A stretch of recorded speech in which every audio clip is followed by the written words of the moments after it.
Olá, amigos telespectadores. A gente tem uma série de informações e entrevistas importantíssimas no programa de hoje.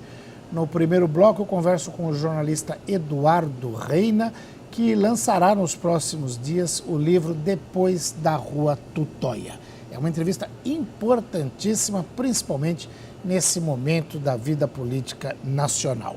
Ainda nesse programa, eu converso com a Gisele Smith, que é cuidadora de pessoas e que ministra cursos em sua escola para a formação dessa atividade que requer cada vez mais profissionais habilitados. Numa época de desemprego crescente, quem tem essa formação tem uma grande chance de estar no mercado atuando. Ainda nesse programa a gente tem os blocos da Associação Paulista de Medicina São Bernardo do Campo e Diadema, e em 2 blocos eu converso com a doutora Beatriz Freitas de Moura Barbosa, que é ginecologista e terapeuta sexual. Nesse programa ainda a gente tem um bloco de gastronomia. Mais uma vez, falando de gastronomia, eu estive no Nico Pasta e Basta do Ipiranga, onde a gente vai mostrar um prato novíssimo do cardápio, que é um espaguete feito no queijo grana padano. Vale a pena conferir. Para encerrar esse programa, eu tenho uma entrevista com o vice-presidente do Sindicato dos Metalúrgicos de Santo André e Mauá, José Braz da Silva, o Fofão. Portanto, são muitas informações importantes que eu tenho certeza de que você não vai deixar de assistir. Antes de começar, a gente vai para um rapidíssimo intervalo comercial e na volta já tem o primeiro bloco. Até já!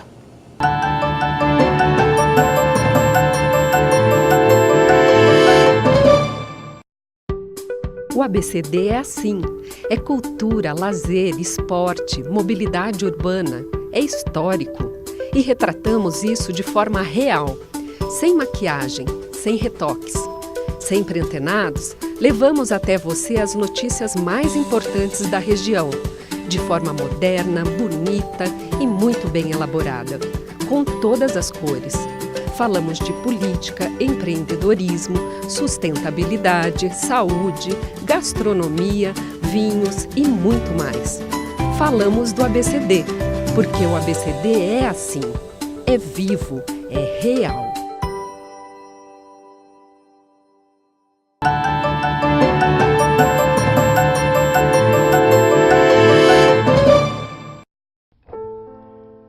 Há muita gente interessada nesse silêncio perverso. E eu estou reunindo forças para contar essa parte de minha história. Há grupos econômicos que se beneficiaram com a ditadura. Meu companheiro foi morto e eu passei toda a gestação dentro da prisão. Há uma rede de silêncio que paira sobre muita gente. Em 1971, eu tive um bebê que foi arrancado de mim em plena São Paulo. A brutalidade sem limites da ditadura civil-militar deve ser registrada em todos os seus passos. Mostrar aquilo que durante anos está sendo mantido oculto é um convite para a cidadania.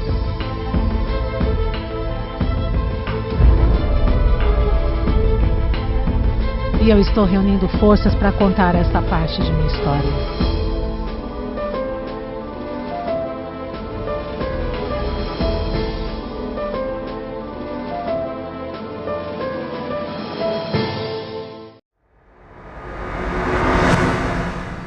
A ditadura sequestrou bebês. Por que o Brasil não investigou esse tema? Um livro que está entrando em gráfica nesses dias e deve ter o lançamento no final do mês, vai falar sobre isso. Um pouco como reportagem, um pouco como ficção, mas abordando um tema que pouca gente teve coragem de botar o dedo na ferida até hoje. O autor do livro, jornalista, meu amigo, trabalhou comigo no Diário do Grande ABC, trabalhou no jornal Estado de São Paulo, hoje está na Artesp, a Agência Reguladora de Transportes do Estado de São Paulo. Eduardo Reina é o autor. Reina, obrigado por me dar a honra de comparecer aqui e falar desse lançamento que vai acontecer até o final do mês. E já de antemão, digo, pelo que eu li aqui, parabéns pelo trabalho. Obrigado pelo convite. Esse livro, ele é um projeto antigo. Desde 91 eu venho matutando, venho fazendo um monte de pesquisa. Ou seja, 25 anos aí. Exatamente. E aí eu tive a oportunidade do meu amigo dessa editora falar, vamos fazer um livro aí. Eu escrevi e está sendo publicado aí. E o nome do livro é Depois da Rua Tutóia. Aliás, um nome fantástico para quem não conhece um pouco dessa história tenebrosa do Brasil, a época do regime militar, da ditadura militar.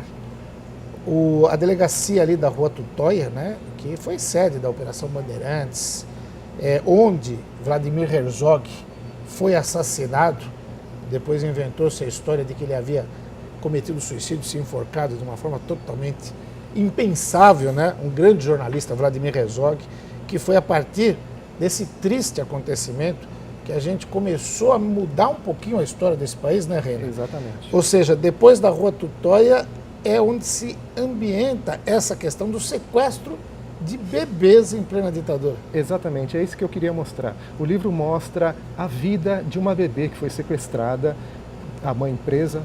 Aliás, esse é um caso real. Esse é baseado em fatos reais. Baseado em fatos reais. Baseado em fatos reais. Por que isso, Joaquim? Olha, na nossa vizinha Argentina, foram cerca de 500 bebês sequestrados pela ditadura militar. O pessoal pegava os bebês das militantes, matava a mãe, matava o pai e dava o bebê para outra pessoa cuidar. Foram 500 casos, mais ou menos. Tanto que a gente tem as célebres mães da Praça de Maio, isso, né? Hoje, avós da Praça de Maio. Agora avós, E 149 casos desses 500 já foram comprovados. Há pessoas presas envolvidas nisso, tanto quem sequestrou como quem adotou nesse trâmite, entre aspas, ilegal.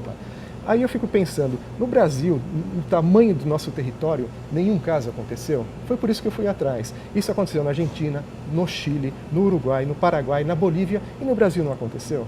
Sim. Existe um caso só, que é o caso de uma empresária do Rio de Janeiro chamada Lia Cecília, que ela foi descobrir isso só no finalzinho, no comecinho da década agora do ano 2000, 2000 e pouco, depois que os pais adotivos morreram. Sim. Então ela fez o teste de DNA e descobriu que ela é filha de um guerrilheiro do Araguaia.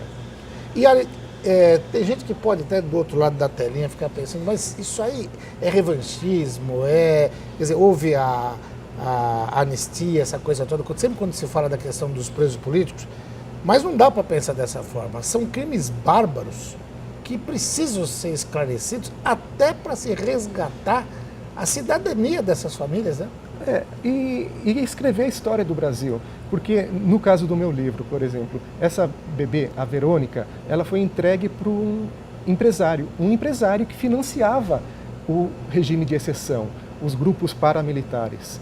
E isso aconteceu muito aqui no Brasil, né? Existem muitos empresários que deram muito dinheiro para esses grupos paramilitares que se formaram. O delegado Fleury, por exemplo, é o grande ícone disso daí, já foi alvo de vários filmes e vários livros, né? Inclusive ele está no meu livro também. O Fleury. Delegado Sérgio Paranhos Fleury, né? Deixar claro. Isso. Agora,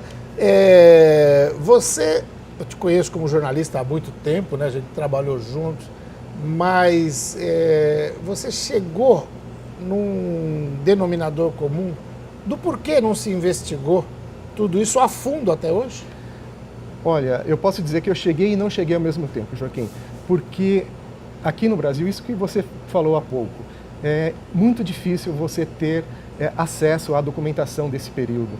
A gente já teve, desde que acabou a ditadura militar em 1985 até hoje, a gente já teve 4 presidentes, e nenhum deles teve coragem de falar, não, vamos a fundo, nós vamos prender quem fez. São crimes de lesa humanidade, isso, né? Então, a grande dificuldade é você ter acesso à documentação. É um enorme quebra-cabeça. Mesmo na Comissão Nacional da Verdade? Mesmo lá. O prefácio desse livro foi feito pelo presidente da Comissão da Verdade aqui no estado de São Paulo, o ex-deputado Adriano Diogo. E ele falou que, ele lendo o livro, parecia que ele estava lendo um relatório da Comissão da Verdade. Exatamente porque é difícil você juntar Lé com Cré, sabe? E pegar uma coisa aqui, uma coisa ali e juntando. É muito difícil. A documentação é farta e inacessível. Legal. Agora, como você já falou, o romance ele começa mostrando a vida da Margarete e do José Eugênio, que eram militantes de esquerda na década de 70. Exatamente. Né? Foi aí que esse é o início do Esse é o trabalho. início. Esse livro começa aqui no Jardim Zaire, em Mauá. aqui no Jardim Zaire. Isso. E que eu tomei como base para fazer a vida desses dois, da Margarete e dele, a vida do Herbert de Souza, o Betinho, que era da Ação Popular e veio trabalhar aqui em Mauá. Que tinha também, como companheiro aqui, um militante antigo, que acabou, depois agora está fugindo o nome, o irmão dele foi vereador em Mauá, e um que foi assassinado, que é nome da biblioteca de Mauá, está fugindo do nome agora aqui, mas esse pessoal da AP, aqui em Santo André a gente tinha o José Nance, tinha um monte de gente que participou diretamente dessa luta, ou seja, então o livro ele também tem uma raiz no ABC. Totalmente no ABC. O livro começa com a vida desse casal que veio trabalhar aqui, militar, numa favela enorme, que era o Jardim Zaire, que estava começando, e os agentes da ditadura vieram aqui buscá-los. E aí que começa a história, leva a mulher matam o pai e levam a mãe para o doicode. E a história toda é depois da Rota Toy, depois do doicode, que é a vida dessa pessoa chamada Verônica, desse bebê que foi entregue para o empresário, e os enigmas e os problemas dela.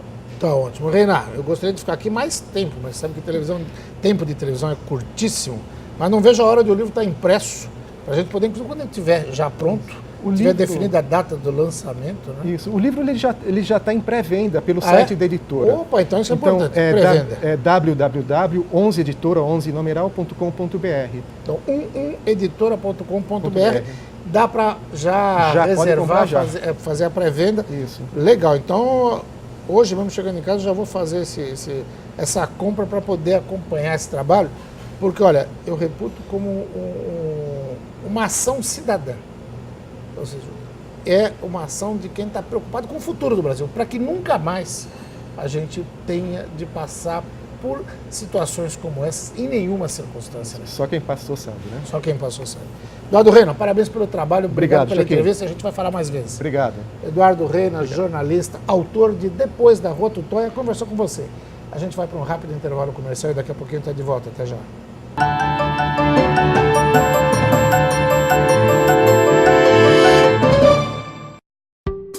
O ABCD é assim. É cultura, lazer, esporte, mobilidade urbana. É histórico. E retratamos isso de forma real. Sem maquiagem, sem retoques. Sempre antenados, levamos até você as notícias mais importantes da região. De forma moderna, bonita e muito bem elaborada. Com todas as cores. Falamos de política, empreendedorismo, sustentabilidade, saúde, gastronomia, vinhos e muito mais. Falamos do ABCD, porque o ABCD é assim, é vivo, é real.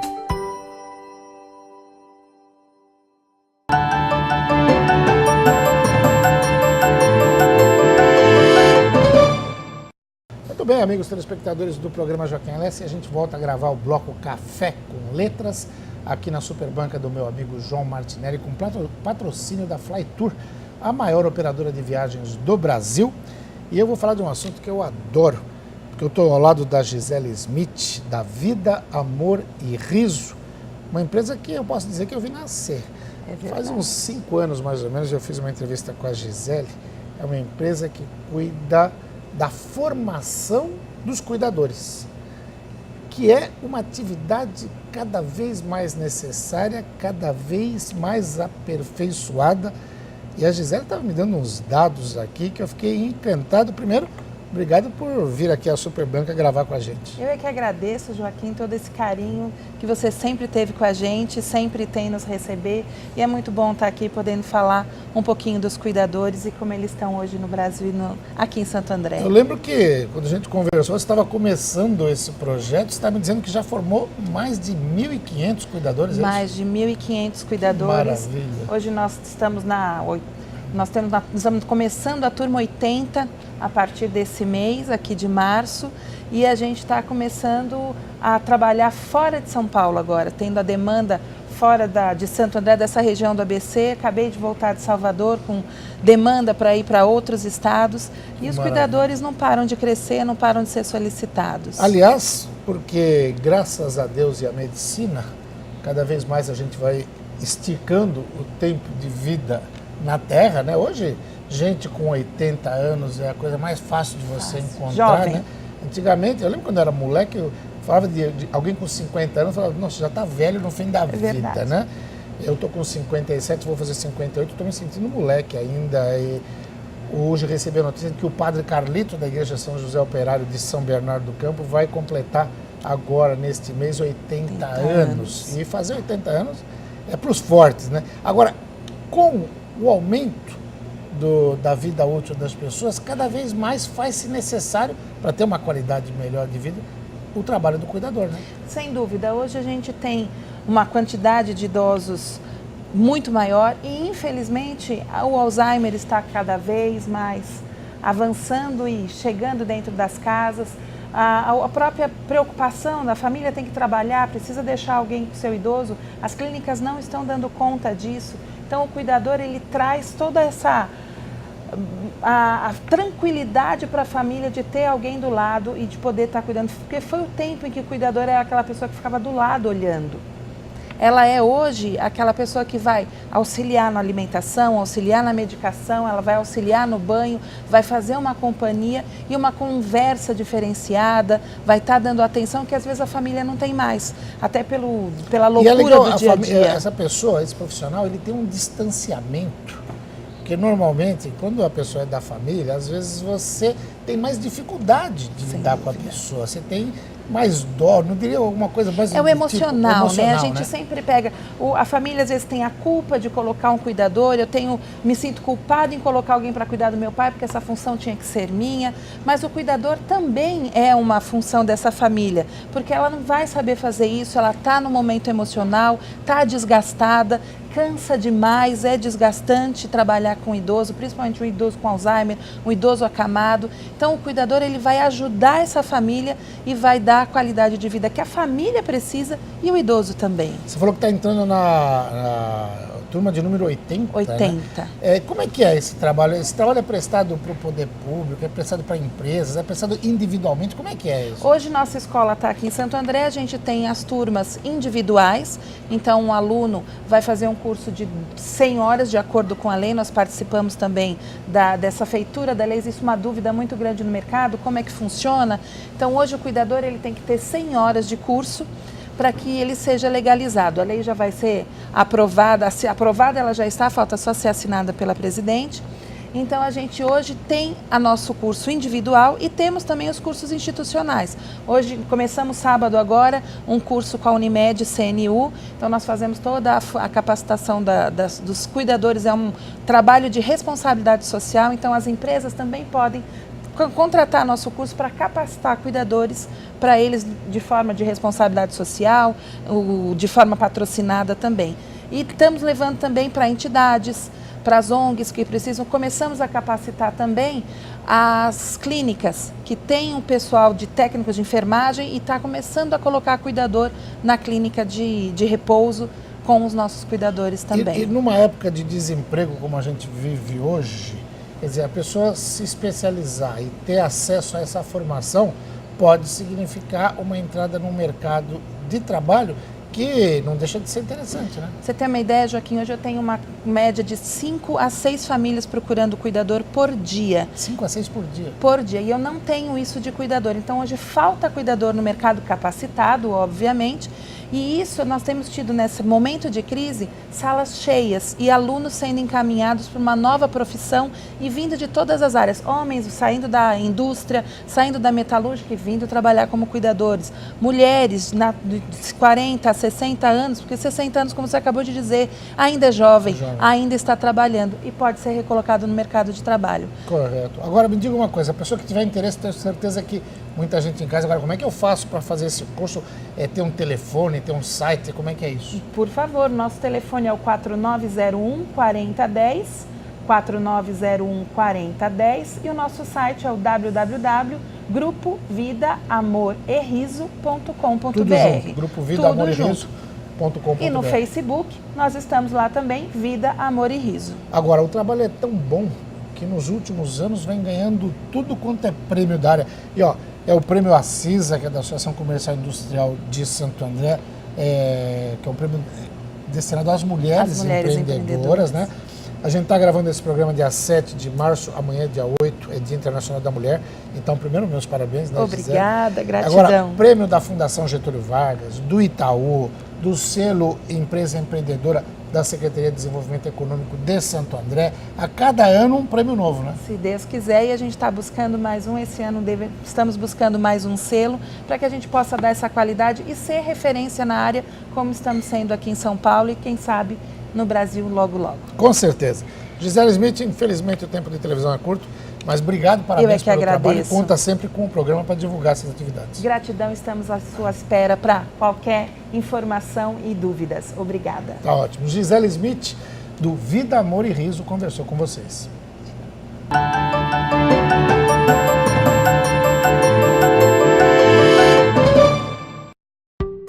O ABCD é assim.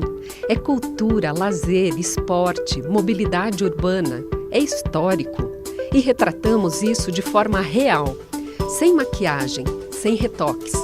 Sempre antenados, levamos até você as notícias mais importantes da região. De forma moderna, bonita e muito bem elaborada. Com todas as cores. Falamos de política, empreendedorismo, sustentabilidade, saúde, gastronomia, vinhos e muito mais. Falamos do ABCD, porque o ABCD é assim, é vivo, é real.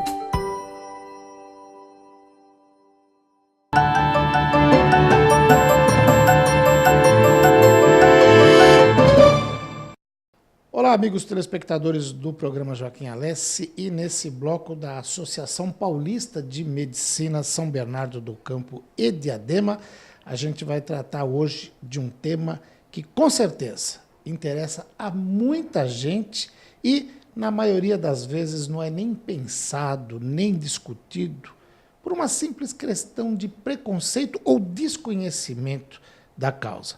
Eu tenho a honra e a satisfação de ser recebido aqui no consultório da doutora Beatriz Freitas de Moura Barbosa, que é ginecologista, é terapeuta sexual e é psicanalista também. Doutora Beatriz, muito obrigado por me receber aqui no seu consultório. Prazer é meu, prazer é todo meu.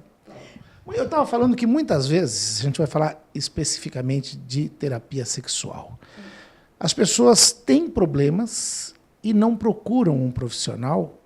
Primeiro, por uma questão de preconceito, de timidez, de achar que alguns desejos, alguns problemas, algumas disfunções possam ser interpretadas de uma maneira jocosa, né? Então, acabam perdendo tempo na vida, até porque o sexo é vida, o sexo é uma parte importante do ser humano, da sociedade. É exatamente isso que acontece? Não acabam só perdendo o tempo da vida, como acabam perdendo a vida. Acabam perdendo parceiros, acabam perdendo qualidade de vida, e isso é muito importante. E o que você falou é muito certo. As pessoas têm muito... realmente o tabu é muito importante. É muito interessante que até quando... E esse é mais comum nos homens. É interessante porque quando a consulta é para o homem, quem marca é a mulher. Sim. Porque o homem é bem mais resistente. Para um homem marcar uma consulta, ele precisa estar muito mal, ou ele tem uma parceira em vista e ele precisa mostrar desempenho. Senão, é difícil. Ele sofre e não vem. E acabam deixando de viver. Agora, porque existem várias disfunções sexuais. A falta de desejo ou o excesso de desejo, quer dizer, de um lado e de outro.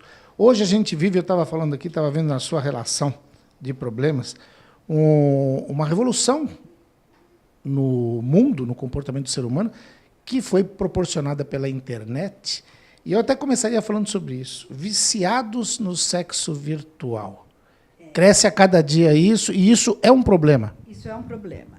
Veja bem, usar a internet como modo recreativo, eventualmente, desde que isso não atrapalhe a vida pessoal, sexual do casal e pessoal mesmo, a ponto do cidadão deixar de fazer outras coisas para ficar só naquilo, não é um problema. Pode ser discutido moralmente ou não, mas não é um problema. Agora, existem pessoas que ficam de tal maneira dependentes no sexo virtual que elas deixam de ter outro tipo de atividade. Isso prejudica no trabalho, o chefe acaba descobrindo, ele prejudica o relacionamento com a família. Muitas vezes a pessoa não está se relacionando bem com a família porque fica só naquilo, no sexo virtual, e deixa de ter um diálogo com os filhos, com a mulher, deixa a mulher de lado porque ele se excita só no computador, e a mulher fica, meu Deus, meu marido... E a mulher, em geral, não sabe, hein? Meu marido não gosta mais de mim, ele só quer saber não sei, ele não me procura mais, o que acontece comigo? Estou gorda, estou velha? Não está nada, é ele que decidiu ir por esse caminho. E aí o tratamento passa, entra a parte de psicanálise aí ou não? É com a terapia sexual exclusivamente? Olha, a terapia sexual é baseada basicamente na terapia comportamental. Eu costumo brincar que a gente tem uma ausculta psicanalítica. A ausculta psicanalítica quer dizer o seguinte: nas entrelinhas do que o cidadão fala, a gente procura achar ali alguma informação importante, coisas da infância, coisas que se passaram na vida dele, que ele não relatou como importante, mas que a gente, conhecendo a psicanálise, sabe que são importantes. Bom, a gente sabe que qualquer tipo de dependência precisa ser discutida, precisa ser tratada, porque acaba atrapalhando, como você mesmo disse, né, no dia a dia. Agora, para falar de terapia sexual de uma forma geral, tem uma idade para se fazer isso? Isso só acontece com pessoas mais idosas ou com jovens também isso acontece? Olha, eu tenho pacientes de 6 anos de idade e tenho pacientes de 70 anos de idade. É muito engraçado. Olha só, existe a mãe que traz a criancinha de 6 anos porque está se masturbando demais na escola e a professora reclama.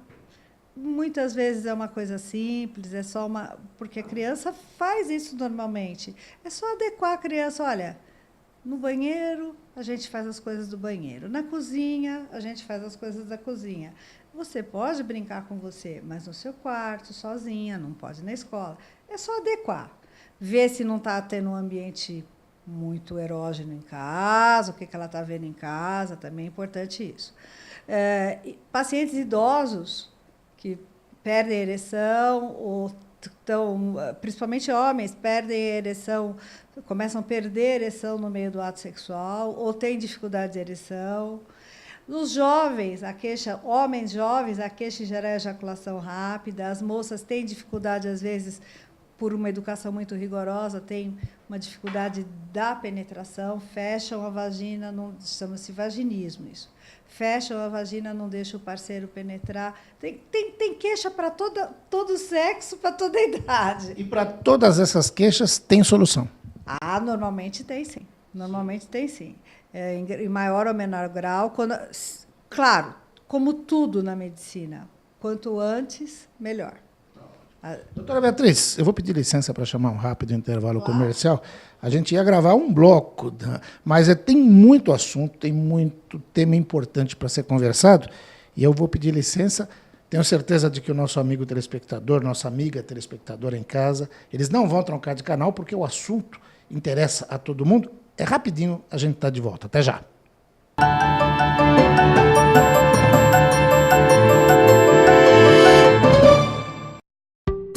O ABCD é assim. É cultura, lazer, esporte, mobilidade urbana. É histórico. E retratamos isso de forma real. Sem maquiagem, sem retoques. Sempre antenados, levamos até você as notícias mais importantes da região.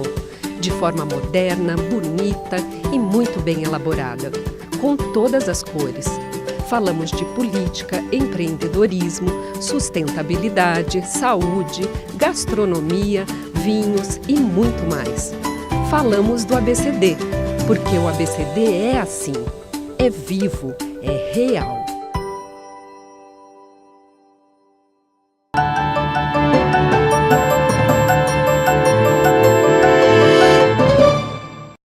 Muito bem, amigos telespectadores, a gente volta para essa entrevista com a doutora Beatriz Freitas de Moura Barbosa, ginecologista, terapeuta sexual. Eu conversava com ela aqui no intervalo, rapidamente, até porque o programa é bem transparente. E eu vejo aqui que ela trata também de dificuldades quanto à identidade de gênero, né? Homossexualidade feminina, masculina, questões relacionadas a travestis.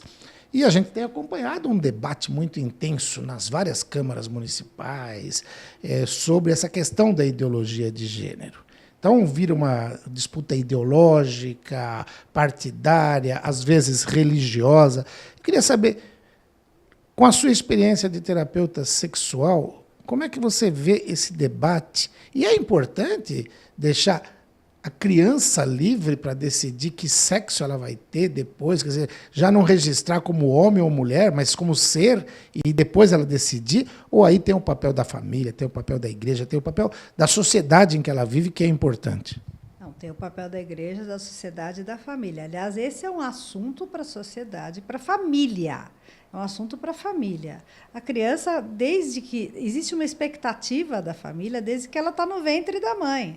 Ela já é o Joãozinho, é a Mariazinha, desde que ela está no ventre da mãe. Existe toda uma expectativa de que aquela criança nasça menino ou menina.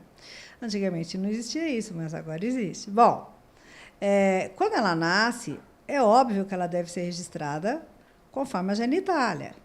Se ela tem genitália feminina, vai ser registrada como menina. Se ela tem registrada genitália masculina, vai ser registrada como menino. Essa coisa de deixar para registrar depois, para ver se, num caso raro de 1 em 1 milhão, ela vai resolver mudar, ser um transexual um dia, primeiro que a estatística é muito pequena, são muito poucos os transexuais, se a gente for pensar claro, no conjunto da sociedade. E outra, nenhum desses transexuais se definiu enquanto crianças. A gente tem que passar pelo complexo de Édipo, dos 2 aos 4 anos de idade, tem que passar por todas as fases de uma criança, ela tem que conviver com meninos, com meninas, saber as diferenças. Com 3, 4 aninhos, ela vai querer saber como é que é o genital da criança do sexo oposto, é uma curiosidade normal. Aquela caricatura que a gente vê, antiga, da menina puxando o shortinho. Deixa eu ver como é que é o seu, como é que é o meu. Isso é uma curiosidade normal. Eu tenho netos, agora eu estou vendo mais de perto isso, é muito interessante, e é real isso. A gente não pode interferir, até porque as pessoas definem a sua sexualidade já na vida adulta. A gente nem pode considerar, por exemplo, que uma moça que tenha relações homossexuais entre os 14 e os 16 anos seja homossexual. Ela pode estar experimentando. Isso que eu ia perguntar também, porque há pouco tempo eu conversava com 2 educadoras. Curiosamente, uma é uma diretora de escola particular que convive com um público de classe média alta, e a outra é uma coordenadora pedagógica de uma escola pública que convive com um outro tipo de aluno, e elas manifestavam uma preocupação de que nessa faixa de idade, aí, 12, 13, 14 anos, meninas e meninos têm dito com mais frequência isso. Eu preciso experimentar os 2 lados para ver o que eu quero. A menina querendo beijar uma menina, o menino querendo... E isso a gente pode encarar dentro da normalidade e que depois essa opção ela vai se definir mais para frente. Acontece isso mesmo? Acontece, tem acontecido muito. Olha, isso, em geral, acaba vindo de um ambiente mais sexualizado, tanto na família como na escola. Isso vem do ambiente,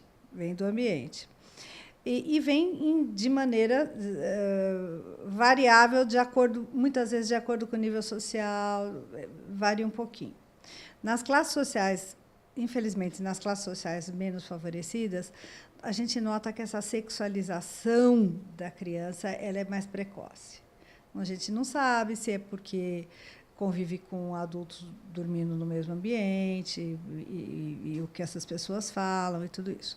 Nas classes sociais onde as pessoas têm casas maiores, ambientes mais variados, essa sexualização é menos precoce.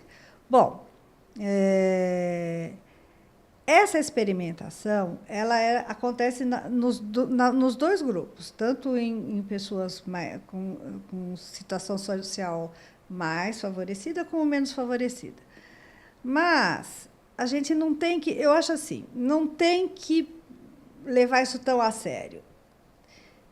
É claro que a gente não vai estimular, mas também não vai reprimir. Vamos deixar para ver o que eles resolvem sozinhos, porque, em geral, eles voltam para o caminho deles.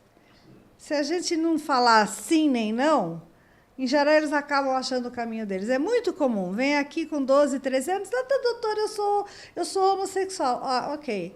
Daí, 2 anos, vem aqui de novo. Ah, então, agora eu estou namorando um menino. E aí? E a questão das meninas? Não, eu experimentei, mas eu achei legal voltar. Falei, tá, tudo bem. Foi, passou. Até aquela piada preconceituosa de que não existe ex-homossexual, existe sim. Mas aí que está. Na realidade, ela não é homossexual, ela é bissexual, talvez. E a gente nem sabe se ela é bi mesmo ou se ela só estava experimentando. Doutora Beatriz, eu ficaria aqui mais 3 dias fazendo entrevista, porque tem muito assunto. A gente vai voltar a falar mais vezes. Agora, eu esqueci de falar na sua apresentação que você também é diretora adjunta de comunicação e marketing da APM, diretora de sexualidade, departamento de sexualidade da APM. E é óbvio, atende aqui no seu consultório, que é aqui no Rude Ramos, né? Eu não sei se pode falar endereço, pode, né? Na Rua Formosa 79, sala 72, até decorei o endereço já. Que eu acho, não, tenho certeza, é um tema dos mais prementes, importantes nessa vida que a gente tem hoje. Mas também há um trabalho de atendimento voluntário que é feito lá na APM. Como é que é feito isso aí? A própria APM divulga para os médicos, colegas, o endereço da gente, aliás, não só na minha especialidade. Nós temos outras especialidades que também dispõem de colegas, é só procurar a Associação Paulista de Medicina de São Bernardo do Campo de Diadema e tentar se encaixar numa fila para ser chamado, e a gente marca um horário e tal, vai ser tratado igualzinho o paciente particular. Tá ótimo. Doutora Beatriz, obrigado pela entrevista e, com certeza, nós vamos falar mais vezes. Obrigada. Eu que agradeço a oportunidade, porque esse assunto precisa ser mais difundido mesmo. Tá ótimo.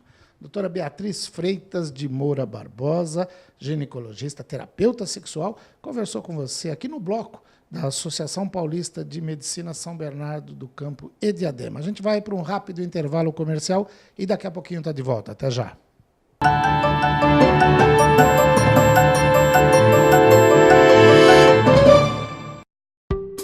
O ABCD é assim. É cultura, lazer, esporte, mobilidade urbana. É histórico. E retratamos isso de forma real. Sem maquiagem, sem retoques. Sempre antenados, levamos até você as notícias mais importantes da região. De forma moderna, bonita e muito bem elaborada. Com todas as cores. Falamos de política, empreendedorismo, sustentabilidade, saúde, gastronomia, vinhos e muito mais. Falamos do ABCD, porque o ABCD é assim, é vivo, é real.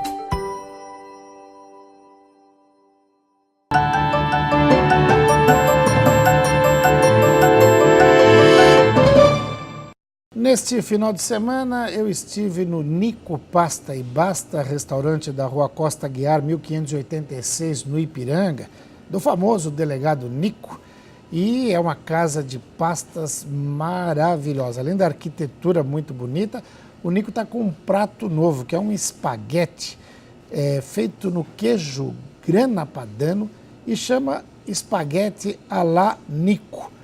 Porque ele teve a ideia, acompanhando em outros momentos, em outros lugares, a feitura desse espaguete, que, olha, está fazendo um sucesso na casa. Eu devo ter ficado ali umas 2 horas, não parava de sair esse prato, um atrás do outro. O funcionário que estava fazendo, até eu comentei, ele vai sair daqui com o braço doido, porque tem que mexer bastante. Vocês estão vendo aí pela imagem como é feito esse espaguete ele é pré-cozido na cozinha, normalmente, vem numa frigideira.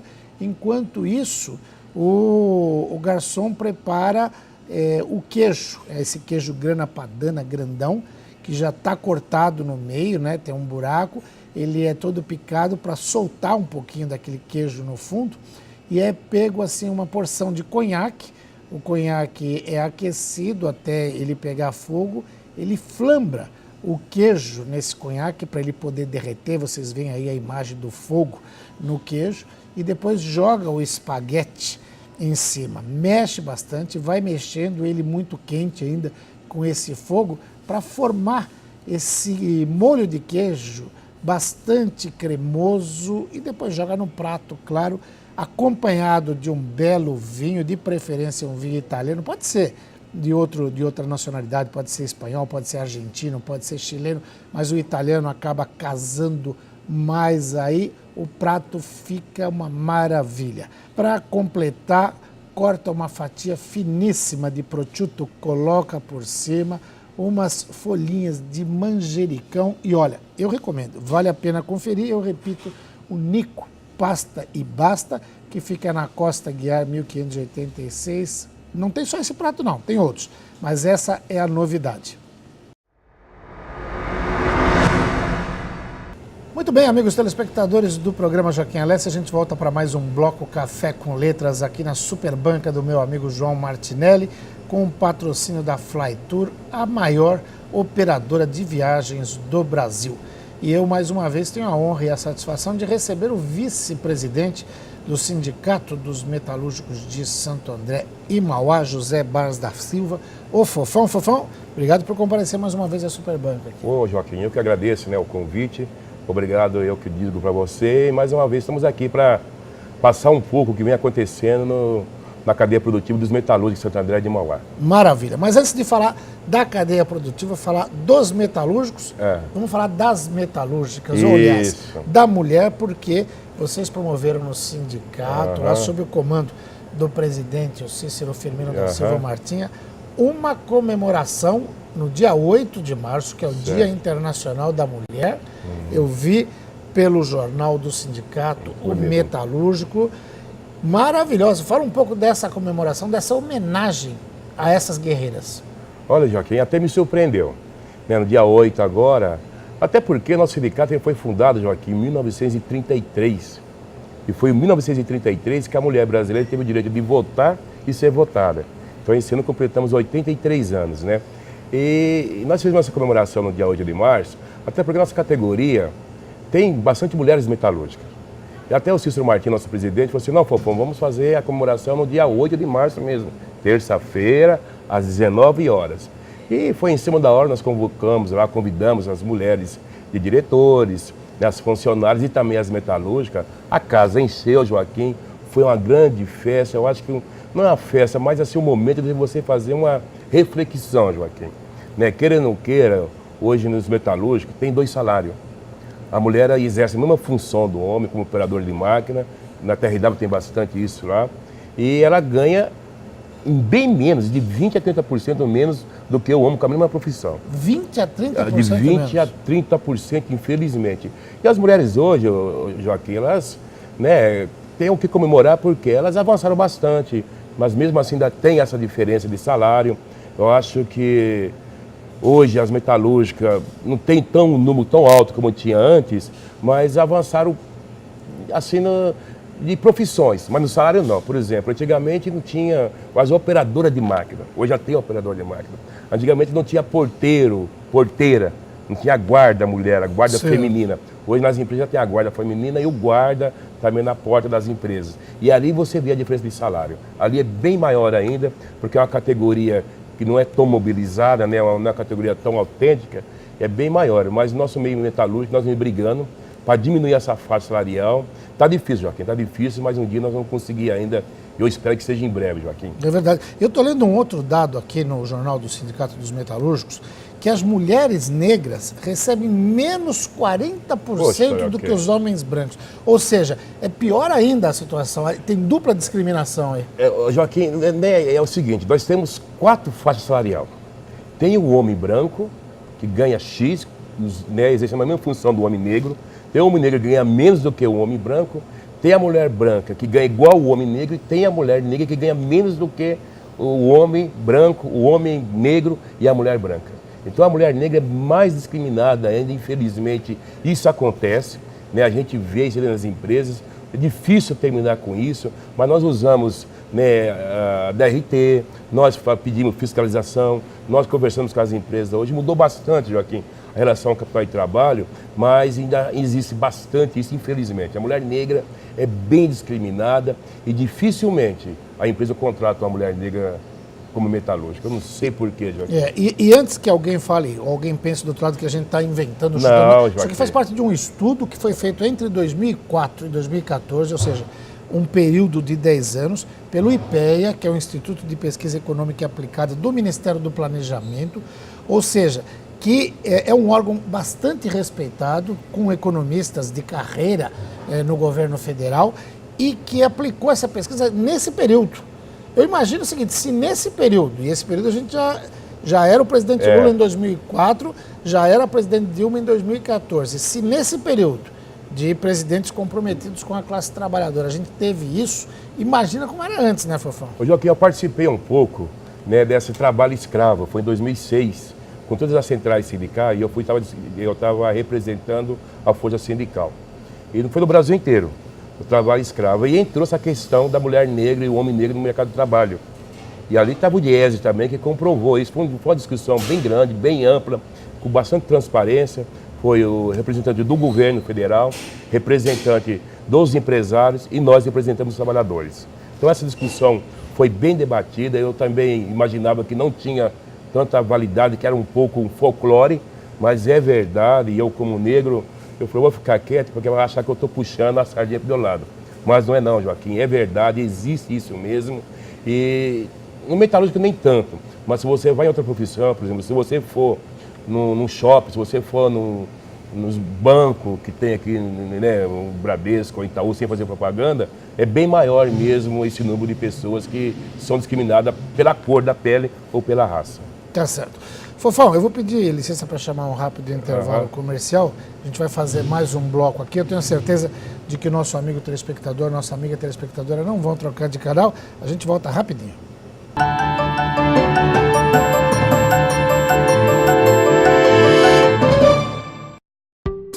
O ABCD é assim.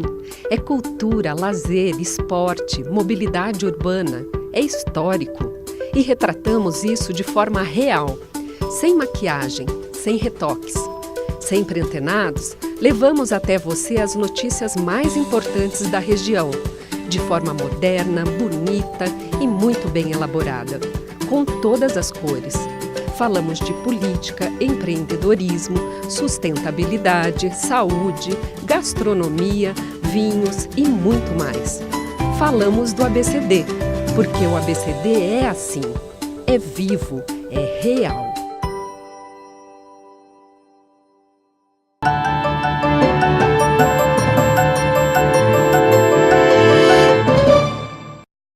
Muito bem, amigos telespectadores, amigas telespectadoras do programa Joaquim Alessi, a gente volta a conversar com o Fofão, vice-presidente do Sindicato dos Metalúrgicos de Santo André e Mauá.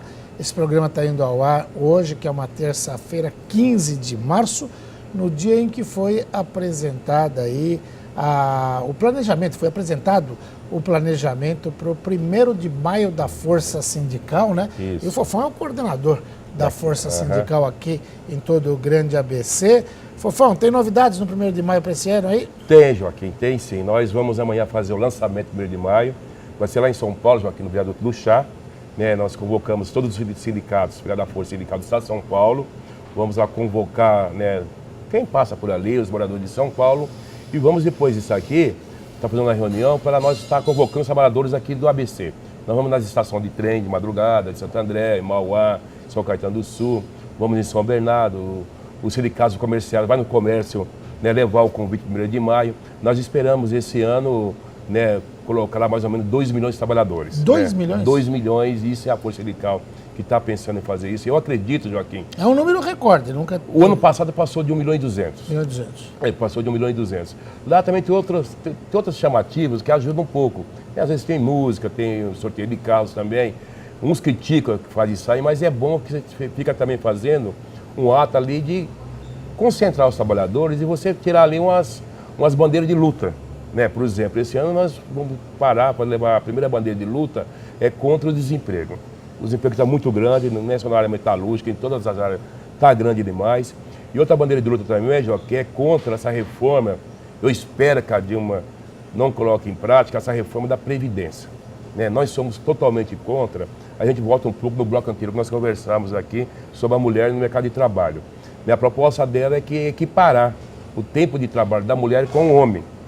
Ou seja, aumentar o tempo de trabalho para que ela possa requerer os benefícios da Previdência. Isso, Joaquim. Você sabe que a mulher, né, ela conquistou o mercado de trabalho, e a mulher que trabalha fora, ou num banco, ou numa empresa, ou trabalha de empregada doméstica, ou em qualquer outro local, ela tem uma dupla função, às vezes até tripla função. Ela levanta de manhã, tem que fazer o café da manhã para os filhos, leva para a escola, faz o café para o marido, vai trabalhar, volta à tarde, faz o jantar, lava a louça e continua esse trabalho dela até às 10 da noite e às 11. E ela não pode trabalhar ao mesmo tempo, Joaquim, que o homem trabalha. E a questão também é outra, Joaquim, por exemplo, eu particularmente eu acho e concordo que tem que ter uma reforma na Previdência. Só que não pode ser os trabalhadores pagar o pato. Nós sabemos que quem roubou, né, quem não soube administrar esse dinheiro, que pague o pato. Por exemplo, quando começou a descontar o trabalhador para ele aposentar, ficou 30 anos sem ninguém se aposentar. Pegaram esse dinheiro da aposentadoria, foi para construir a Transamazônica, que até hoje não terminaram, construíram a ponte Rio-Niterói, fizeram várias construções, construíram o Maracanã, com esse dinheiro que era para guardar para os aposentados. Então tem outros locais que dá para mexer. Nós não vamos concordar, mas aumentar ainda mais o teto do trabalhador para aposentar. Certo. Por exemplo, eu comecei, Joaquim, a trabalhar com 14 anos de idade. E o trabalhador comum, a maioria tem essa idade para começar, ou 14 ou 18. Uma pessoa que tem um poder aquisitivo um pouco melhor, que o pai dele pode oferecer uns estudos, ele vai estudar primeiro, fazer uma faculdade, vai terminar a faculdade, ele vai ter o primeiro emprego com os 25 anos de idade. Eu com 25 anos de idade já estava cansado. E eu e outros tantos brasileiros, como você também, com certeza. Com certeza. Também comecei com 14 anos. Então, aí você não vai aposentar com 70 anos, não vai aguentar isso. Então, a gente temos que discutir isso, queremos discutir isso. A Central Força Sindical está em conjunto com todas as outras centrais. Na semana que passou, o presidente do Sindicato Metalúrgico de São Bernardo de Diadema, lá o Rafael, nos convidou, eu estive presente. Infelizmente, choveu, não podemos fazer aquela paralisação, ou nós ia parar as montadoras ali, a Via Anchieta, contra as demissões em massa aqui na região, e outro ponto também é contra a reforma da Previdência. Então, vai ser uma das bandeiras desse ano, no 1º de maio, não a reforma da Previdência, das maneiras que quer a Dilma, e também contra o desemprego, que não dá mais para fazer homologação no nosso sindicato, Joaquim. Muita coisa. Agora, deu uma freadinha nas demissões ou não? Deu, Joaquim, deu uma freada, até porque as empresas montadoras pararam um pouco. Então, estão discutindo o PPE, estão discutindo o layoff, estão renovando os layoffs, esperamos que renova o layoff. Nós, Santo André e Mauá, o que nós produzimos são autopeças. Se as montadoras demitem, consequentemente também as empresas de autopeça aqui de Santo André e Mauá também vão demitir. Esse mês de fevereiro não teve demissões, nós já estamos já dia 15 de março, não teve nenhuma demissões ainda nas nossas empresas. Espero que os patrões comecem a acreditar novamente no país e vamos dar um tempo, dar um break nas demissões, que não dá mais para segurar mais demissões, Joaquim. Muitas demissões que tivemos esse ano, de outubro até fevereiro desse ano, nós perdemos mais ou menos 3 mil postos de trabalho em Santo André e Mauá, de metalúrgico, direto, Joaquim. É um número muito... E é o trabalhador que tem mais de um ano de empresa. Porque quem tem menos de um ano, ele não precisa a empresa encaminhar ele para o sindicato. E você faz a homologação dentro da empresa mesmo. Agora, quem tem mais de um ano, tem que vir até o sindicato. Esse nós temos os controles. Mas quem não atingiu um ano de casa, nós não sabemos... Ou seja, esse número tende a ser ainda maior. Com certeza, Joaquim. Pode crescer bem mais do que esses 3 mil postos de trabalho que nós perdemos. Tá ótimo. Fofão, a gente vai falar mais vezes. Vamos sim, Joaquim. Pode contar com o programa para divulgar aí toda a programação do 1º de maio, que é importantíssimo. Obrigado pela entrevista, até uma próxima. Eu que agradeço, tá, Joaquim? Em nome do Martim, nossa diretoria e nosso sindicato. Deixo aqui para quem acompanha o seu programa um abraço fraterno e para você que continue com esse sucesso, que jornalistas como você, para nós ABC aqui, é um orgulho ter você ao nosso lado. Tá ótimo. José Braz da Silva, o Fofão, vice-presidente do Sindicato dos Metalúrgicos de Santo André e Mauá, conversou com você. A gente vai para um rápido intervalo e daqui a pouquinho está de volta. Até já.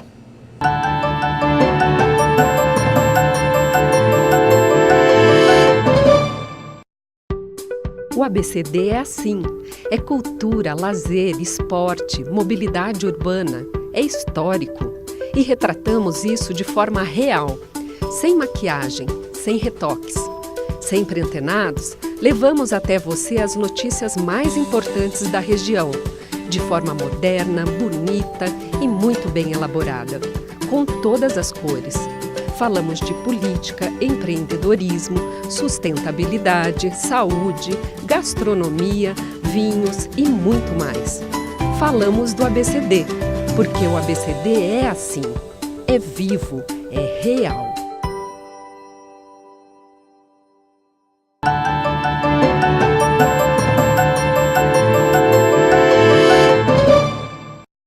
Muito bem, amigos telespectadores do programa Joaquim Alessi, eu tenho certeza de que vocês curtiram e aproveitaram cada bloco, cada notícia, cada informação da edição de hoje. Por isso, eu conto com a sua audiência no próximo programa. Até lá!